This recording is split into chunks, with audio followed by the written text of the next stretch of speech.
Boa tarde, pessoinhas. Vamos para a nossa aula de ciências. Hoje está bem legal, porque a gente vai entrar numa parte que é importante da nossa vida. Então, que são o funcionamento do nosso corpo. Então, a partir de agora, a partir dessa unidade, nós vamos falar da unidade 5, nós vamos falar sobre o nosso corpo, o corpo humano. Vamos ver um videozinho aqui.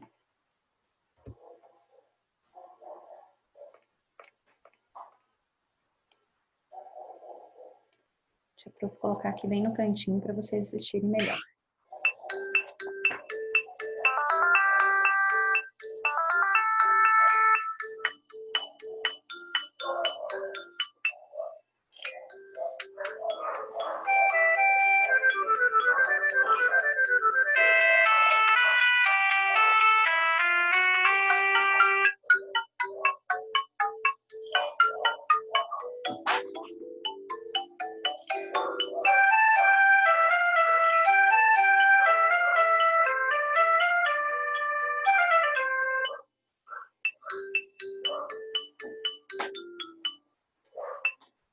Eu e o meu corpo. Os nossos órgãos são todos muito diferentes. Por que será que isso acontece? O corpo humano funciona como uma fábrica. Órgãos como os pulmões, estômago e coração são as máquinas. Os músculos, ossos e pele são as paredes e pilares. E o cérebro é o chefe que tudo controla. Executam todos tarefas muito diferentes, mas trabalham sempre em equipa para nos manterem vivos e saudáveis. E cada órgão não é mais do que um conjunto de tecidos formados por células. Células? Sim. Tal como os tijolos de uma casa, as células são as peças que constroem todos os seres vivos. São tão pequenas que nem as conseguimos ver. E no nosso corpo existem tantas que é impossível contá-las. São pelo menos 100 bilhões. E são muito diferentes também. Existem cerca de 200 tipos. Todos os órgãos têm células com formas e tamanhos variados. Por isso é que o seu aspecto é tão diferente e funcionam de maneiras tão distintas. Mas o mais importante é que as células trabalham sempre em equipa para que possamos comer, andar, respirar e também falar, pensar ou brincar. Quando comemos, depois da digestão dos alimentos do estômago, eles passam para o intestino. São as células epiteliais do intestino que transferem para o sangue os nutrientes da comida. Através de uma estrutura semelhante aos dedos das mãos, elas agarram os nutrientes e entregam-os ao sangue dos vasos sanguíneos. É desta forma que chega a energia a todas as células do corpo. Mas o sangue não transporta apenas nutrientes. Ao mesmo tempo, leva o oxigênio do ar. Cada vez que inspiramos e expiramos, o ar entra pelo nariz e boca, faz uma viagem de e volta aos pulmões. Ainda, umas células do sangue chamadas glóbulos vermelhos levam o oxigênio do ar inspirado desde os pulmões a todo o corpo. À vinda, essas mesmas células trazem o dióxido de carbono, que é como lixo produzido no organismo, para que saia no ar expirado pelos pulmões. Para o sangue percorrer todo o corpo e levar o oxigênio e nutrientes, é bombeado pelo coração. São as células chamadas miócitos do coração que, ao contraírem e relaxarem, bombeiam o sangue. Já reparaste que sempre que fazes ginástica ou jogas futebol, o coração bate mais depressa? Isso acontece porque os miócitos do coração estão a bombear sangue com muita força para que não falte nem oxigênio, nem nutrientes, à medida que gastas energia. Outros músculos, como o coração, são os dos braços ou pernas. Neles existem as células musculares esqueléticas, que são responsáveis pelos movimentos e postura do corpo. Dentro delas existem milhões de fios deslizantes que cruzam e descruzam para os músculos contraírem e relaxarem. Quando, por exemplo, fazes força com o braço, os fios cruzam, fazendo com que as células encolham, e por isso um dos músculos fica mais alto. Quando relaxas o braço, os fios descruzam e as células voltam a ficar mais longas. Mas não seria possível os músculos moverem-se, os órgãos estarem seguros e alguns até protegidos, se não existissem os ossos e neles umas células chamadas osteócitos. Já deves ter ouvido dizer que beber leite faz bem aos ossos. Isso é verdade porque os osteócitos têm à sua volta uma massa onde armazenam o cálcio presente no leite. É assim que, ao longo do crescimento, Os ossos da cabeça, tronco e membros se mantêm fortes e saudáveis. Também importante para a nossa sobrevivência é a pele, o maior órgão do corpo humano. A pele, tal como os intestinos, tem células epiteliais, mas estas estão todas muito juntas e empilhadas, para além de serem bastante elásticas e flexíveis. Por isso é que nos protegem dos micróbios e da luz do sol e ajudam a impedir que a água do nosso corpo saia. Lembras-te que o corpo humano funciona como uma fábrica e que o cérebro é o chefe? Na verdade, são os neurónios, as células do cérebro, que controlam todas as ações do nosso corpo até quando estamos a dormir. É através de impulsos elétricos que passam de um neurónio para o outro que as decisões enviadas pelo cérebro chegam às várias partes do corpo. E da mesma maneira, o cérebro é informado do que se passa no exterior. Quando estamos alegres, são os neurónios que dizem aos músculos da boca para sorrir. Muito fixe! Não fazia ideia que existiam umas coisas assim tão pequeninas nos órgãos, nem que podiam ser tão diferentes. Mas como é que sabe tanto sobre as células e o seu funcionamento? São os cientistas que estudam as células nos laboratórios de diversas maneiras. Por exemplo, muitas vezes colocam células numa caixa com nutrientes onde se multiplicam. Conseguem assim uma maior quantidade de células, o que permite estudá-las melhor. Como são tão pequenas que não se veem no olho nu, os cientistas usam o microscópio para ver a forma das células, como se comportam e até o que têm lá dentro, ou seja, o que as constitui. Uau! Então, se estudarmos muito bem células, ficamos a saber tudo sobre o nosso organismo? Não é bem isso. Estudar as células e o seu interior permite saber muita coisa. Mas os cientistas, quando querem descobrir a sua função num órgão, têm de trabalhar com seres vivos. Há muitos estudos que não podem ser feitos com pessoas. Por isso, os cientistas usam, por exemplo, animais que tenham características parecidas com as nossas. Animais? Sim, apesar de nós sermos muito diferentes de um porco, de um ratinho, de um peixe ou de um sapo, temos os mesmos órgãos essenciais à vida, como o coração, intestino, cérebro, embora por vezes com aspecto diferente. Mas o mais importante é que os tipos de células de animais e humanos têm muitas características iguais. De facto, são as semelhanças com as células de animais que permitem aos cientistas utilizá-los para estudar doenças, descobrir medicamentos, entre outras coisas. Sabias que os medicamentos que tomas para a gripe, ou se sofres de asma ou de diabetes, surgiram graças a estudos que foram feitos em animais? É desta forma que os cientistas conseguem responder a perguntas e perceber melhor como o nosso organismo funciona.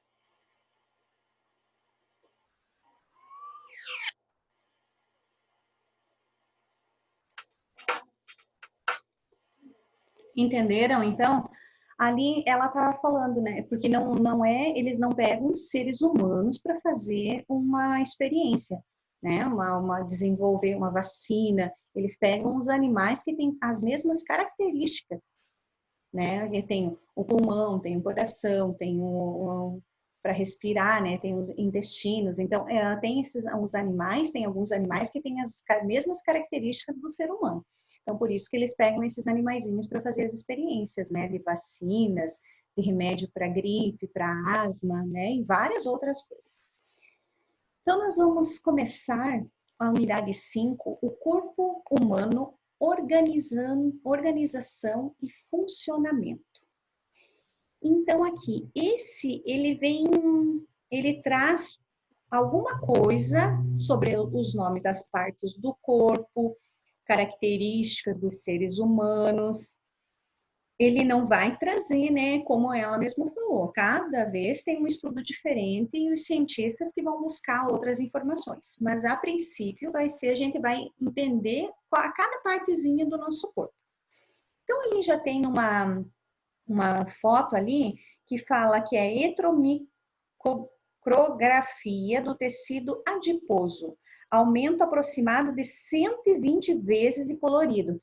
Então, esse aqui que a gente está conseguindo ver agora, ele foi aumentado 120 vezes. Não é assim pegar ali, olhar e enxergar desse jeito. Ele foi aumentado 120 vezes. A mesma coisa ali. Do ladinho tem eletromicrografia de duas células nervosas. Com um aumento de 1.310 vezes e colorido. Então, você imagine que que é a célula que a gente tem para ser aumentada 1.310 vezes e ficar assim, desse tamanho, né? Embaixo tem outra, que é a eletromicrografia do tecido cartilaginoso, a nossa cartilagem, aumentado 23 vezes e colorido. Esse já aumentado um pouquinho menos, né? E uma ressonância magnética da cabeça e cérebro, tá? Essa, até a prof já fez uma ressonância da cabeça. Então, ela fica desse jeito aí, é igual naquela folha de raio-x, quem já fez uma ressonância, né? Já vai saber.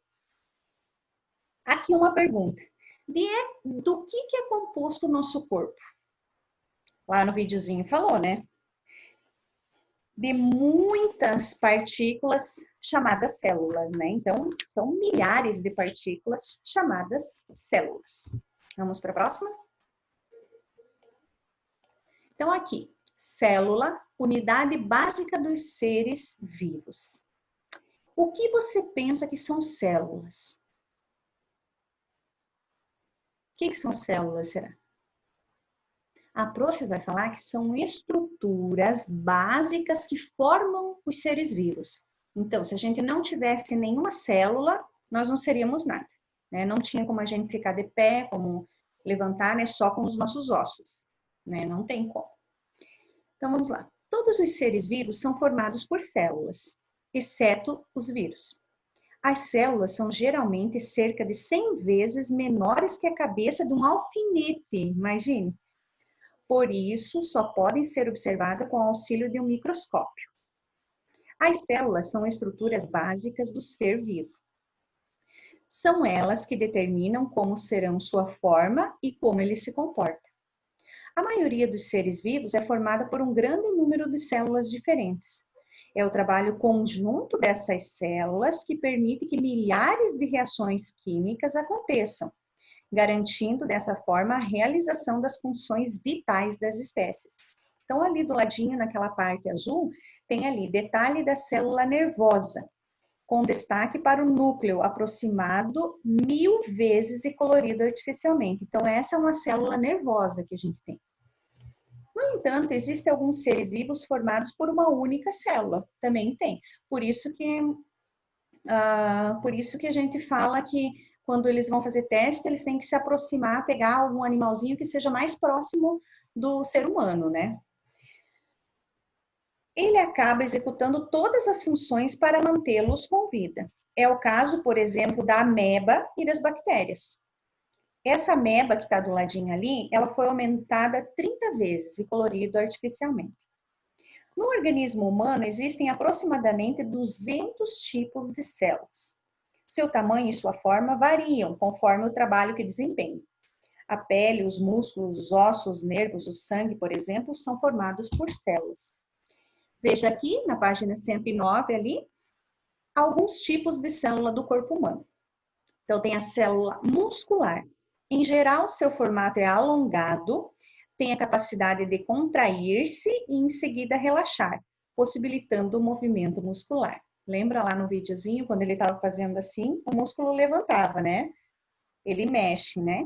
Isso mesmo. A foto mostra várias células musculares aumentado 360 vezes e colorido, que a nossa célula não é dessa cor aí, né? Do ladinho tem a célula nervosa, ou neurônios, né? Que são os neurônios. É a célula do sistema nervoso, que por meio de seus prolongamentos conduz as informações necessárias para a função e coordenação do organismo. As células do sistema nervoso, em geral, não são renovadas. A parte central da célula é o corpo celular. Os prolongamentos do corpo celular formam a célula toda. Esse aqui foi aumentado 7.500 vezes. Imagine. Então, ela é minúscula e ela é a única que ela não se renova. Então, se uma célula, ela deu, tipo assim, ela morreu ou desconectou alguma coisa, ela não se renova. Não é igual às outras células, né? Que nem a gente corta a pele, ela fecha de novo, né? Então, ela é a única que não se renova. Células da pele, a epiderme, né? Essas células revestem a superfície do corpo. As mais externas são ricas em queratina. uma proteína que torna a pele impermeável. Esse aqui foi aumentado 650 vezes e colorido, né? Para a gente ver como que é por baixo aqui da nossa pele, né? Então, assim, essa parte externa, ela é rica em queratina, né? Para a gente, que é aquele pigmento da pele, quando a gente toma sol e tal, né? E que tem bastante presente na cenoura. Espermatozoide, célula masculina de reprodução. É produzida nos testículos e apresenta mobilidade, que ela se movimenta, ela se mexe.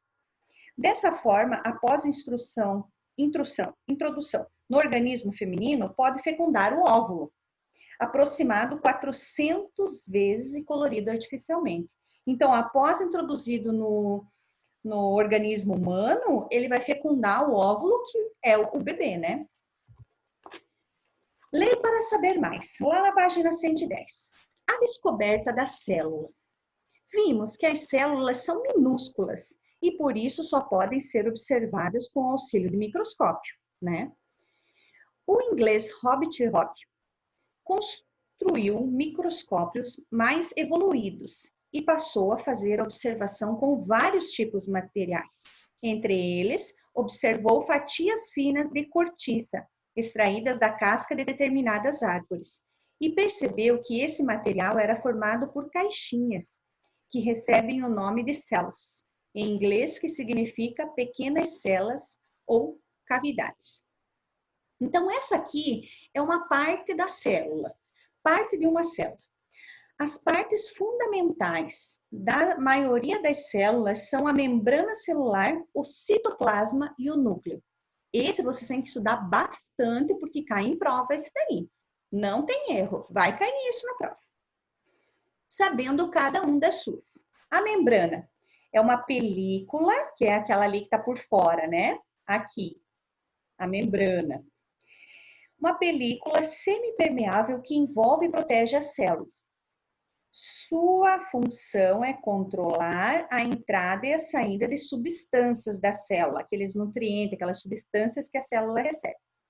O citoplasma, que é o núcleo aqui, que é o meinho aqui, não é bem o meio, né? Essa parte aqui mais gelatinosa, localiza-se entre a membrana e o núcleo e é formado por uma mistura gelatinosa.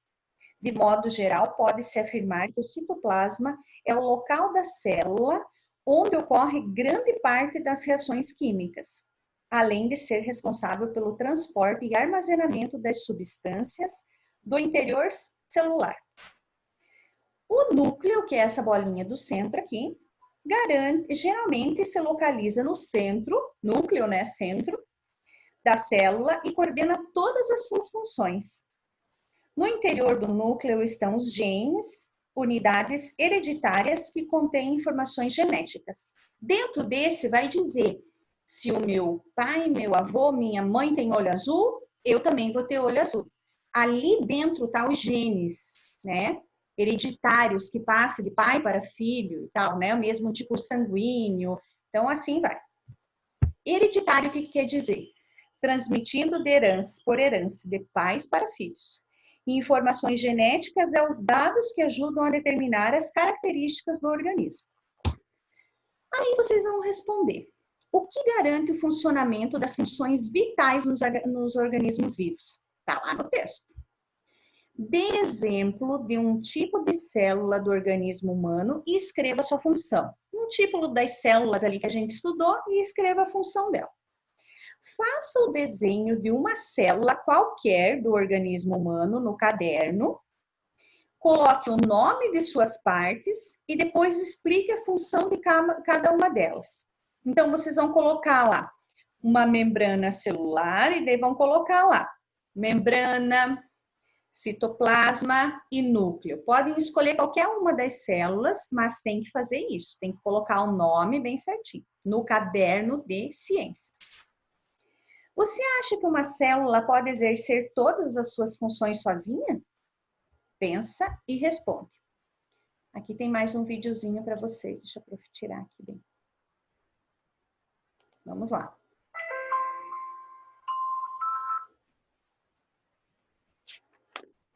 Olá, tudo bem? Eu sou a professora Rafaela Lima,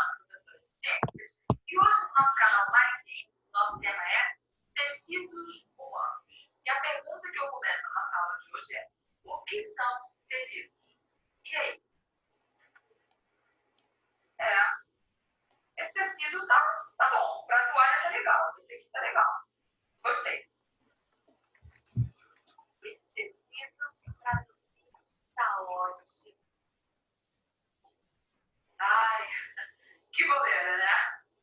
Nada disso aí é tecido, não é disso que nós estamos falando. Estamos falando de tecidos humanos, o estudo estudado dentro da área chamada histologia.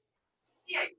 Tecidos são células semelhantes, unidas com a mesma função. Então, eu tenho um conjunto de células unidas com a mesma função, eu tenho, então, um tecido. E nós vamos ter diferentes tecidos no nosso corpo, que vão se organizar. Tecidos diferentes formar órgãos, tá? Então, vamos analisar os tecido por tecido. Vamos em parte aí para a gente não confundir. Vamos lá?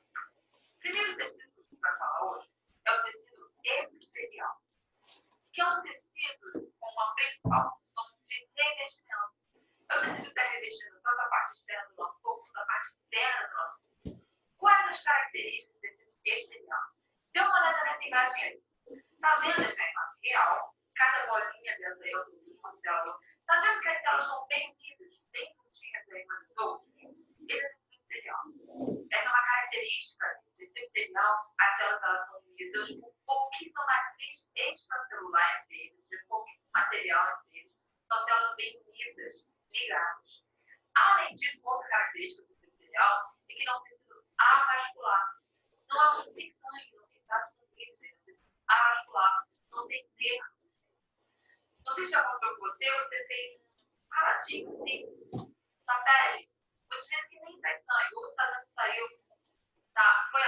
Se queimou, sol, praia, aí você vai sair com aquela pele toda, gente, está sangrando, está doendo. Por quê? Porque tecido epitelial. É claro que aquela pele que está saindo já é morta, né? Pele no caso do sol. Mas às vezes você é machucado. Você vai sair com aquela pele aqui, por quê? Porque a primeira camada, ela é avascular. É uma característica do tecido epitelial. Ele vai ter diferentes quantidades de células, dependendo do local do corpo, mas uma das principais funções dele é essa, uma função de revestimento. Ele acaba fazendo uma barreira de proteção do nosso corpo. Além disso, nós temos também outra função do tecido epitelial, em que ele se organiza para a produção de secreção, tecido glandular. As glândulas do nosso corpo, que produzem secreções, que liberam hormônios, elas são produzidas por tecido, elas são formadas por tecido epitelial. Dê uma olhada nesse esquema aí. Está vendo aí? Você vê como uma bolsinha de células, onde está sendo liberada uma secreção. Um muco, em alguns locais no interior do nariz, dentro da boca, nas partes íntimas, a produção de muco. Além das glândulas, como a glândula sudorípara, a glândula lacrimal, a glândula mamária, certo? Voltando. E o tecido epitelial? O segundo tecido super importante que compõe o nosso corpo, super abundante, é o tecido conjuntivo. Diferentemente do epitelial, as características dele também são bem opostas. Por que vão ser opostas? Por quê? O tecido conjuntivo tem as células bem espaçadas, bem separadas entre si. É um tecido rico em matriz extracelular, material entre as células. É um tecido ricamente vascularizado e ricamente enemático. Mas ele se subdivide em vários tipos. Há tecidos conjuntivos específicos. O primeiro tecido que a gente vai falar é o tecido conjuntivo propriamente dito. É um tecido que ele é um tecido de preenchimento do nosso corpo. Ele é encontrado, por exemplo, na nossa pele, na camada abaixo da epiderme. A nossa pele é composta por epiderme, derme, epiderme, tecido epitelial. Abaixo dela, depois no pelo, não é? Por quê? Porque ele está fixado lá no tecido conjuntivo da derme. É um tecido de preenchimento. O tecido conjuntivo propriamente dito, ele é rico em fibras de proteína, especialmente colágeno. É o que dá firmeza na nossa pele, sustentação. Né? Então, esse é o tecido conjuntivo propriamente dito. Existe um muito famoso, né? Tecido conjuntivo propriamente dito, que é o tendão. Eles falam assim, estou com tendinite, que é a inflamação do tendão. O que é um tendão? O tendão é um tecido que está ligando aí o osso ao músculo. E ele é feito de quê? Ele é feito de tecido conjuntivo, certo? Além dele, temos o famosérrimo tecido adiposo, que é o tecido de gordura. É uma célula que ela armazena gordura. Boa parte da sua área está armazenada gordura. Vai se acumular em área mais diferentes entre homens e mulheres, né? E a gente hoje vê como vilão, né? Mas ele é importante. O tecido adiposo tem a função de reserva de energia, e a gordura é uma reserva de energia, né? É claro que às vezes a gente reserva demais, né? Mas é uma reserva de energia. É uma fonte também de aquecimento, manter a temperatura corporal. Animais locados de frio, como focas, baleias, leões marinhos, se você for verificar, eles são bem gordinhos. Há uma camada grossa de tecido adiposo ali, né? Ou seja, ajuda ele a manter a temperatura. Além disso, tem uma proteção a impactos mecânicos. O tecido adiposo ele tem essa propriedade também, certo? Outro tecido conjuntivo é o tecido conjuntivo cartilagoso. O que a gente chama de cartilagem? Ponta do nariz, cartilagem da orelha. Cartilagem é importante pra caramba, especialmente na nossa sustentação, faz parte da sustentação. Entre cada um dos nossos ossos, nós temos cartilagem. Cada anel da sua coluna, entre outros, do ciclo do joelho. Por quê? Para amortecer o impacto. Né? Imagina um osso então, o tecido cartilaginoso ele vai ter sempre grande importância de amortecer o impacto no nosso sistema. Ele é diferente do adiposo. O que ele tem entre as suas células? Né? Os condrócitos, são células do tecido cartilaginoso. Entre eles, vão ter fibras. Eles são um tecido bem elástico, né? Fibroso. Vão ter fibras. É um tecido pouquíssimo vascularizado, né? Então, ele vai ter essa propriedade. Outro tecido conjuntivo é o tecido conjuntivo ósseo, que aí, diferentemente do cartilaginoso, entre as suas células, os seus osteócitos, ele é rico em uma matriz rígida. Ele é rico em cálcio e fósforo, que faz ele ter essa matriz rígida. Porém, o osso desse ósseo é absolutamente rígido. Ele também tem fibras, que ajudam a amortecer o impacto. Se ele fosse absolutamente rígido, é mais fácil de quebrar. Então, ele tem fibras também para amortecer o impacto. Então, também é um tecido conjuntivo, o ósseo. Outro é o tecido conjuntivo sanguíneo, né? Que compõe o nosso sangue. A matriz estrutural, o espaço entre as células, é líquido, né? Que a gente chama de plasma. E as células que compõem o tecido sanguíneo são elas: glóbulos vermelhos, ou hemácias, glóbulos brancos, ou leucócitos, e os fragmentos de células são as plaquetas, responsáveis pela coagulação sanguínea. Temos à frente apenas de sangue, tá? Vou deixar o link aqui para você, certo? Então, vimos aí os tecidos conjuntivos, propriamente dito, adiposo, cartilaginoso, ósseo, sanguíneo, certo? Ele é bem dividido aí. Agora, só isso temos tecido epitelial e conjuntivo? Não. Temos também tecido muscular e tecido nervoso. O tecido muscular, ele é responsável pela sustentação do nosso corpo, pela movimentação, e ele vai se dividir em três. Tecido muscular, né? O que a gente chama de tecido esquelético. Então, esquelético por quê? Ele tem estrias na sua composição, aí os feitos musculares, e esquelético porque ele está ligado aos ossos. É o tecido de movimento voluntário, nós conseguimos movimentar. Está ligado aos nossos ossos. Tecido estriado, esquelético, movimento voluntário. Tecido muscular liso, não tem essas fibras. É o que reveste nossos órgãos, de movimento involuntário, não temos controle sobre ele. Você tem controle sobre a sua bexiga? Você fala, eu consigo segurar isso, um pouco, pura. Tem limites. Se a sua bexiga estiver cheia, querendo ou não, vai sair. Você consegue conter pouca dureza. Agora, a bexiga é um músculo, tecido muscular liso. Nós não temos controle. Tem o intestino, tem controle intestinal? Não tem. É tecido muscular liso. Tecido muscular estriado esquelético, tecido muscular liso e o tecido cardíaco, que é o que reveste aí o nosso coração. Também involuntário, mas precisamente tecido estriado cardíaco, certo? E por último, e não menos importante de jeito nenhum, o tecido nervoso. Sem ele, não seremos reativos, interativos no meio ambiente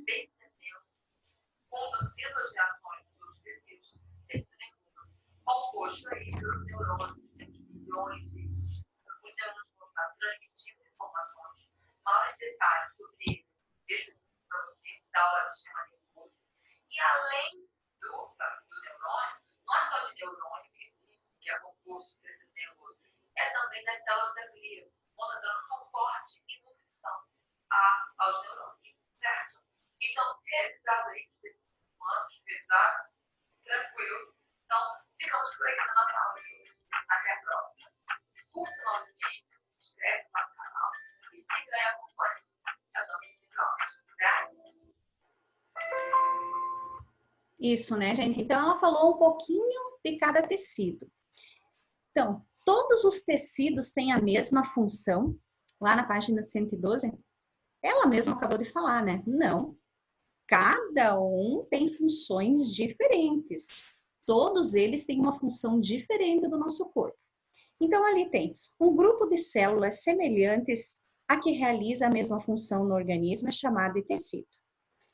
Observe alguns exemplos de tecido.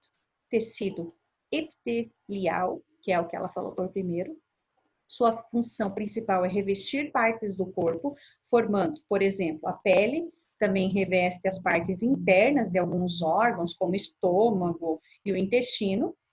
Na foto, o detalhe da parte interna da traqueia, né? Aproximado 670 vezes, então, da traqueia aqui, né?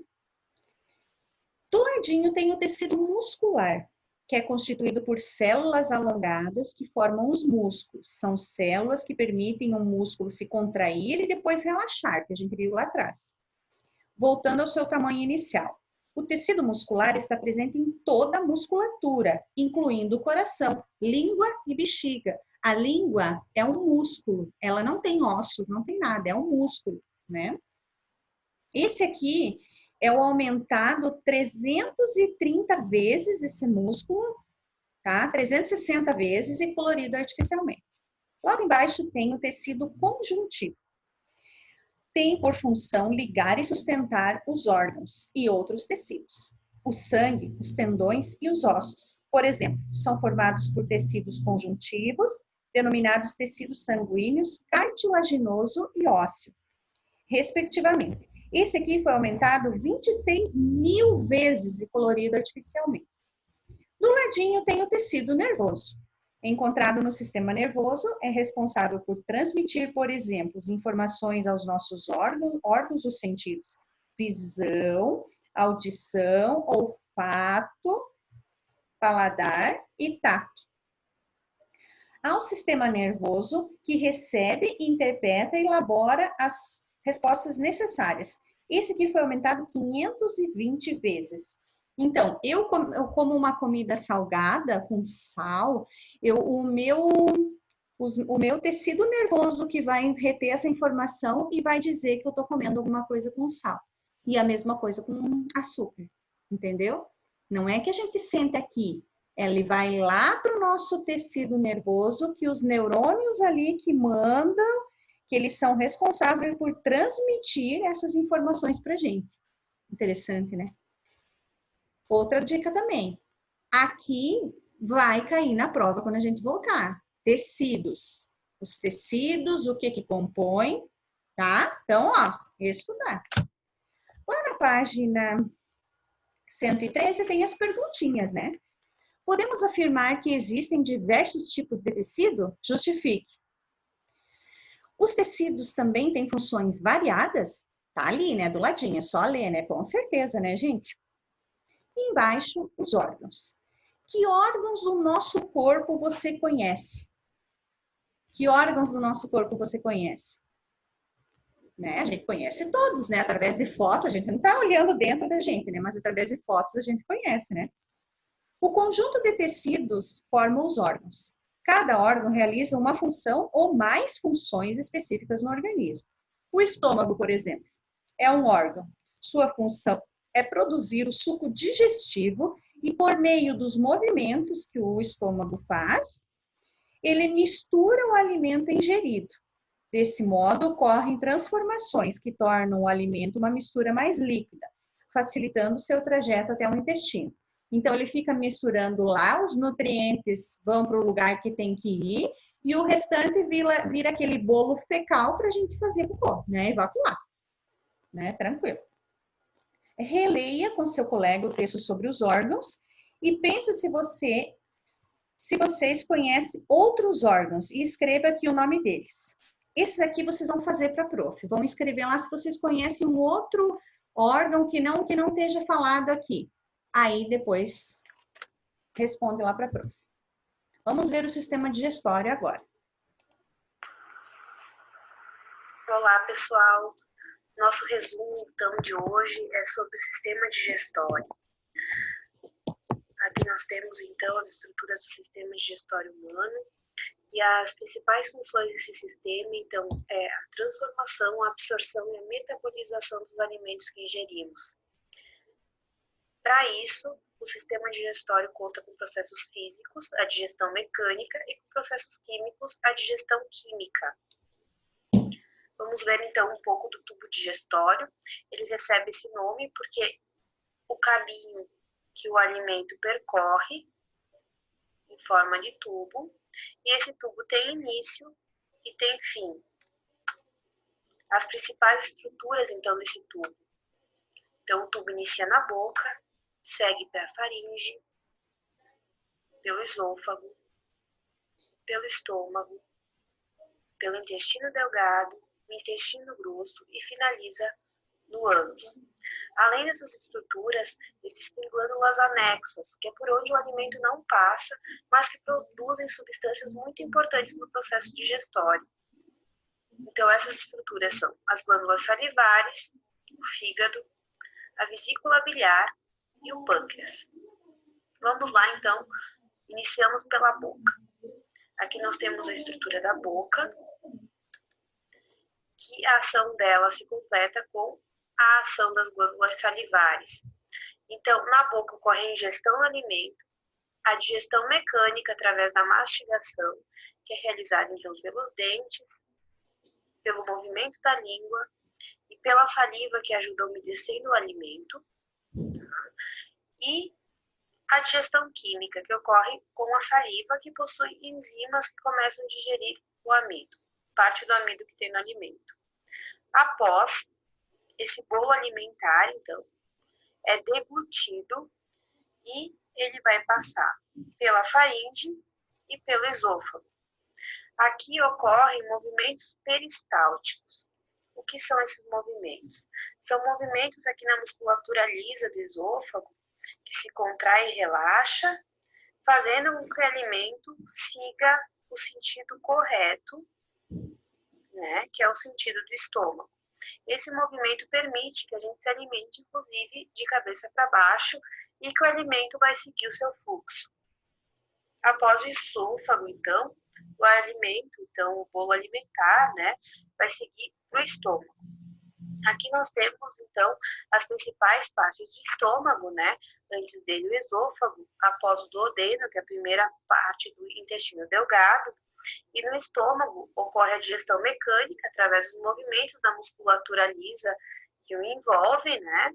E a digestão química, através do suco gástrico, que possui enzimas que vão digerir as proteínas e os carboidratos. Ali, o bolo alimentar, depois de passar por todo esse processo, é chamado de quimo. O quimo vai seguir, então, para o intestino delgado. Aqui nós temos as principais partes do intestino delgado, né? O início é o duodeno, a parte mediana o jejuno, o término dele o íleon. Na primeira camada aqui no duodeno, existem dois dutos que vão comunicar o intestino delgado com o fígado e com o pâncreas. No fígado é produzida a bile, que é um líquido esverdeado que vai agir sobre os lipídios, sobre as gorduras, ajudando na digestão deles. A bile é produzida no fígado e armazenada temporariamente na vesícula biliar. O pâncreas, então, vai produzir a insulina, que controla a glicose do nosso corpo, e o suco pancreático, que possui enzimas que vão digerir lipídios, proteínas e amido. E esse suco pancreático é levado pelo duto até o intestino delgado também para fazer a digestão desses nutrientes. Então, além disso, o intestino delgado ele produz o suco intestinal, que possui enzimas que vão digerir proteínas também, e é no intestino delgado que acontece a maior absorção dos nutrientes, que agora o quimo passou a ser chamado de quilo depois de todo esse processo de digestão. A absorção de nutrientes se torna bem efetiva, porque o intestino delgado possui várias dobras na sua parede interior, ó. Assim como suas células possuem dobras, que são as microvilosidades. Essas dobras aumentam a superfície de contato do interior do intestino com o quilo, assim auxiliando, e otimizando a absorção dos nutrientes que ali tem. Após, então, o quilo vai seguir para o intestino grosso, que finaliza no ânus, Aqui nós temos as principais partes também anatômicas do intestino grosso, e é no intestino grosso que ocorre, então, a absorção de parte da água, que tem, então, ali nesse nutriente, nesse resto de alimento, e forma, armazena e elimina as fezes, que são formadas pelo que a gente não aproveitou ali da nossa alimentação.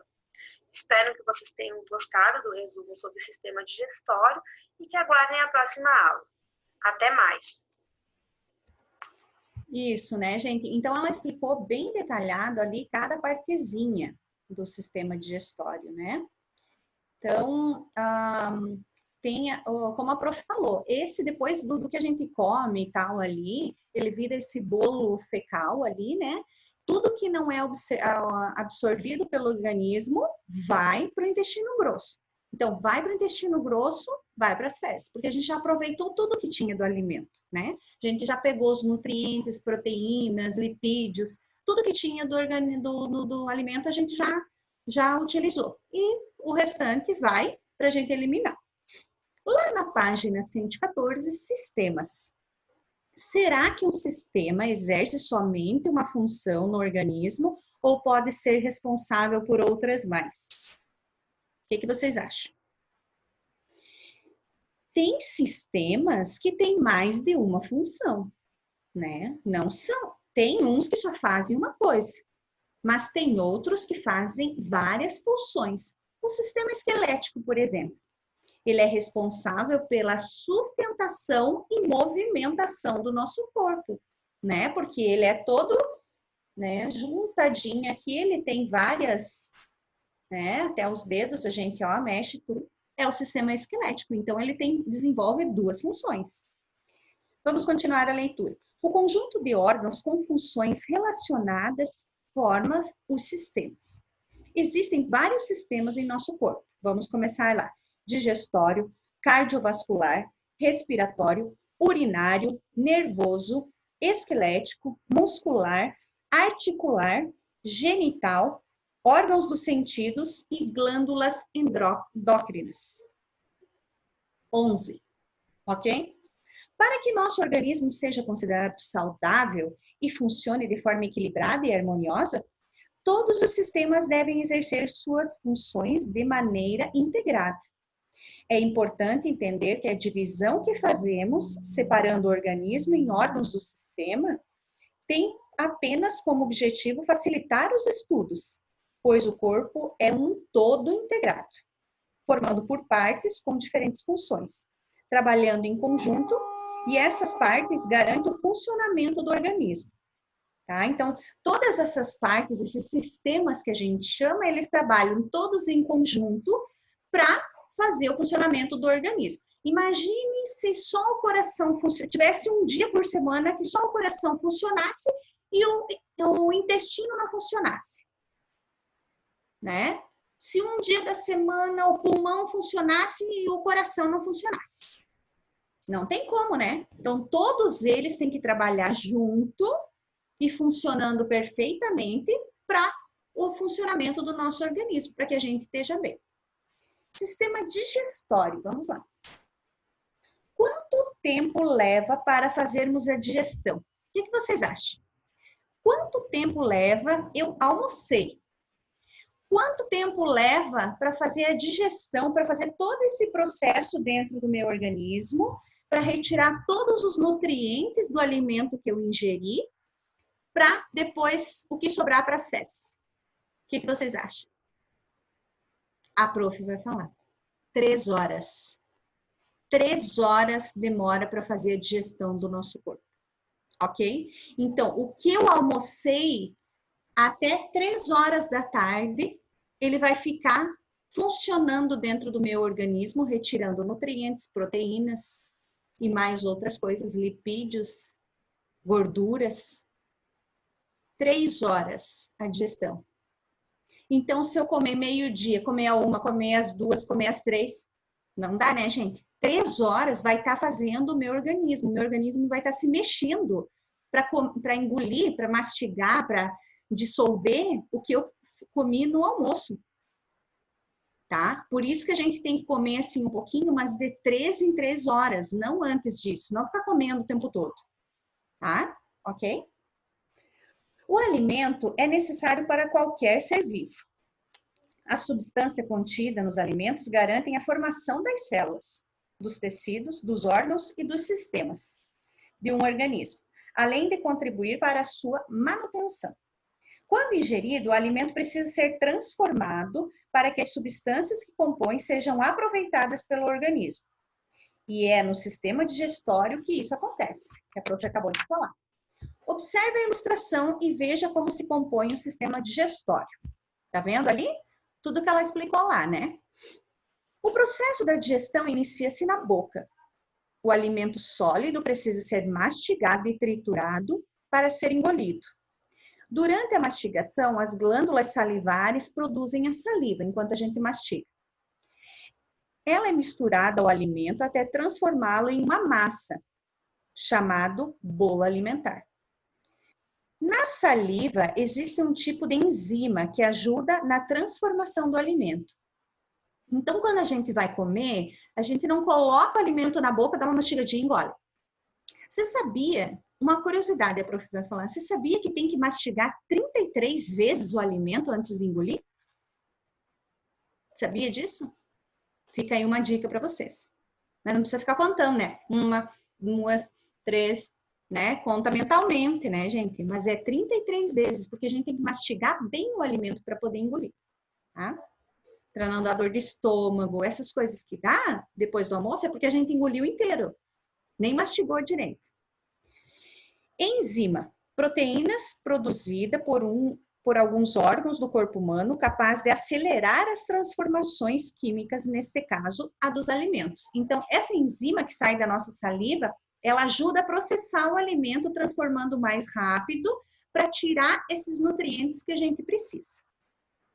No estômago, o alimento passa por outras transformações, por aproximadamente 2 horas.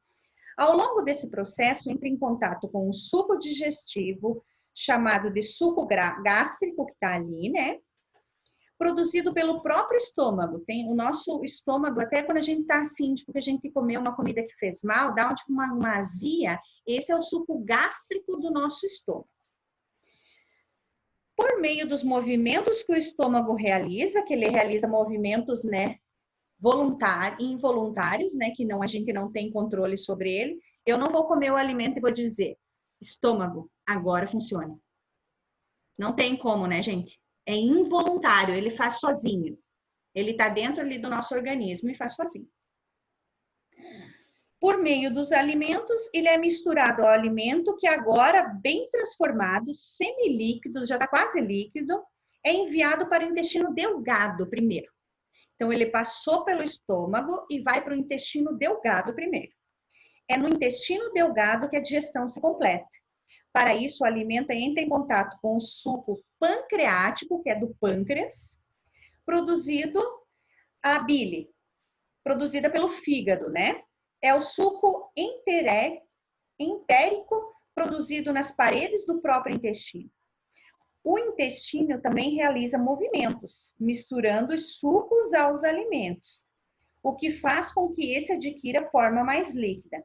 Então, o alimento na forma do bolo alimentar passa pela faringe esôfago até chegar no estômago. Depois do estômago, intestino delgado, né? Com a ajuda das enzimas presentes nos sucos, os nutrientes são transformados em substantivas nutritivas. É aí que começa, né? Depois ele é todo moído ali, ele vai começar a separar. Então, os nutrientes vão para um lugar que precisa, as proteínas vão para o outro e assim vai.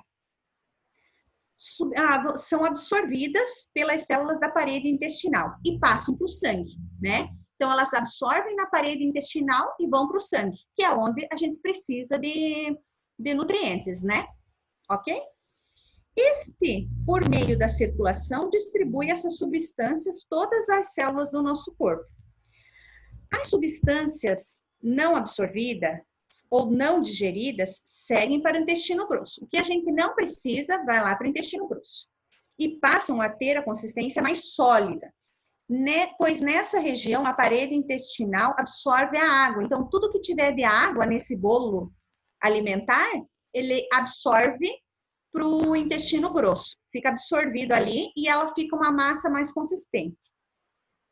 A massa formada recebe o nome de fezes e é expelida pelo ânus.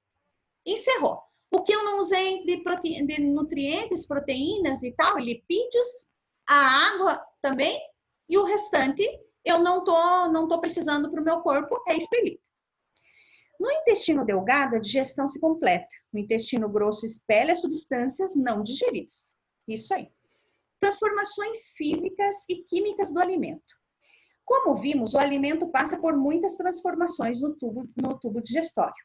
Ocorrem transformações físicas na boca, por meio da mastigação, no estômago e no intestino delgado, por meio dos movimentos desses órgãos.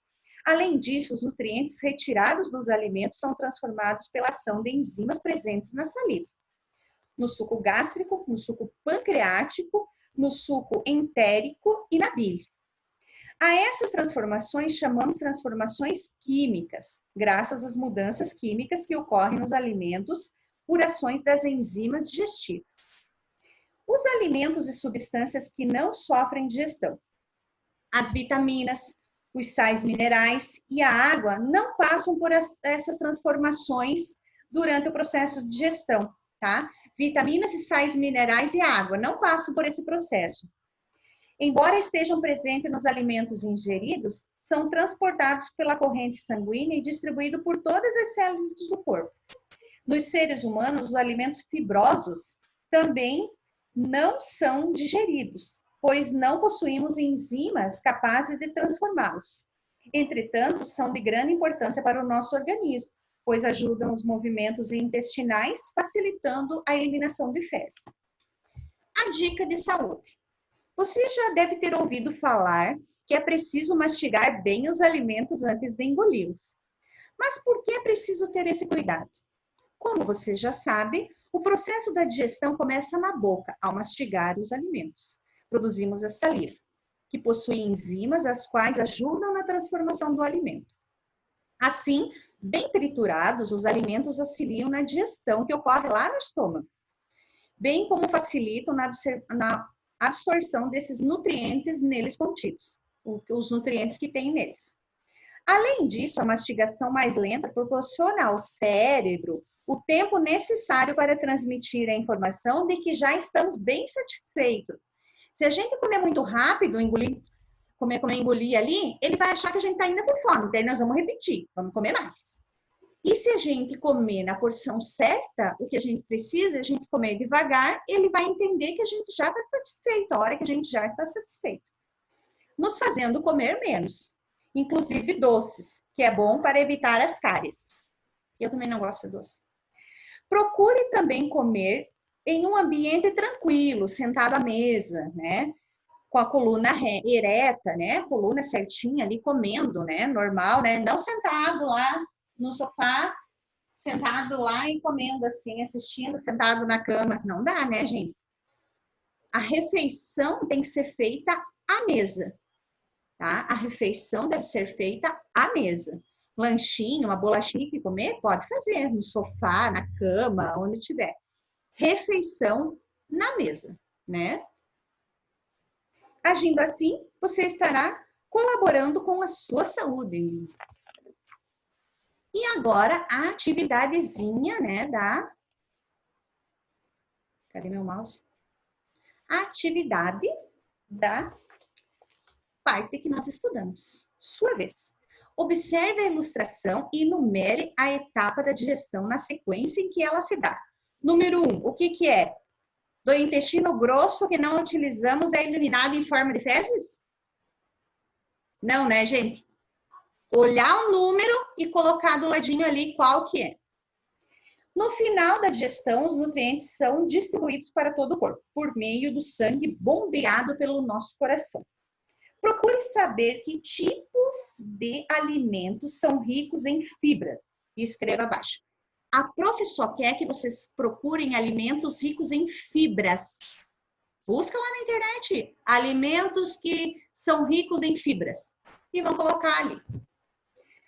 Aí tem uma revisãozinha lá na página 207 sobre o organismo também humano, né, que a gente começou a estudar. Unidade 5. O ser humano precisa consumir alimentos para deles retirar os nutrientes necessários para se desenvolver e ter energia, a fim de que possa realizar atividades físicas e mentais. O sistema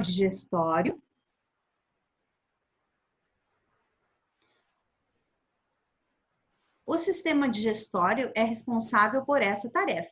Escreva com suas palavras na representação a seguir o processo da digestão.